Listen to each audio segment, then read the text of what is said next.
Welcome back to our discussion around the future of mental health. I'm Carolyn Zinkin with NFP Canada, and I'm joined today with Claire Duboc of Beacon. What about even as ourselves, whether we're informal leaders or not leaders within an organization? Do you have some tips for us? Just to, everybody likes a little tip sheet, Claire, to walk away from these sessions and say, what can I do in the coming months to really support my own mental health, or the really, because we are, many of us, working in close quarters with family and so on. How do we really support not only ourselves with some tips, but also our family members and our coworkers? hmm I would go back to what I mentioned around open, honest, and empathetic communication. I think this is a great opportunity to walk the talk. And when we say this is a time when it's okay to not be okay, leading by example, and expressing, challenges, sharing challenges is a great way of opening the communication with others who that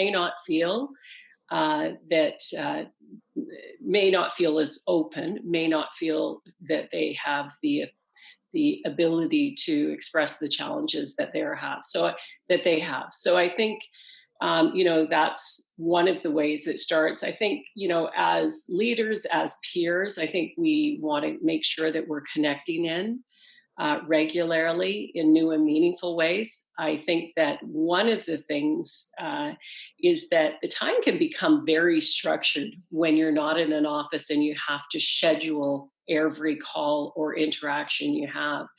So I think that, for groups that are getting together, first of all, I think we all recognize that regular meetings are important. The FaceTime is important, but it's also important to have the unstructured time that normally would take place in a workplace, either at the start or the end of a meeting or around the cooler.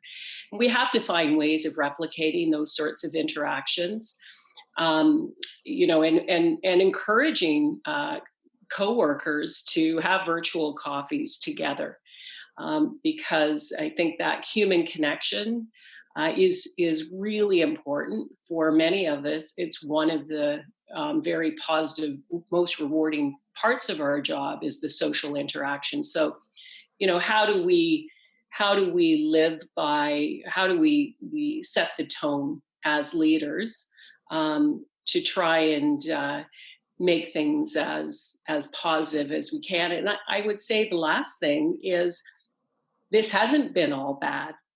And for some people, there's been some positives.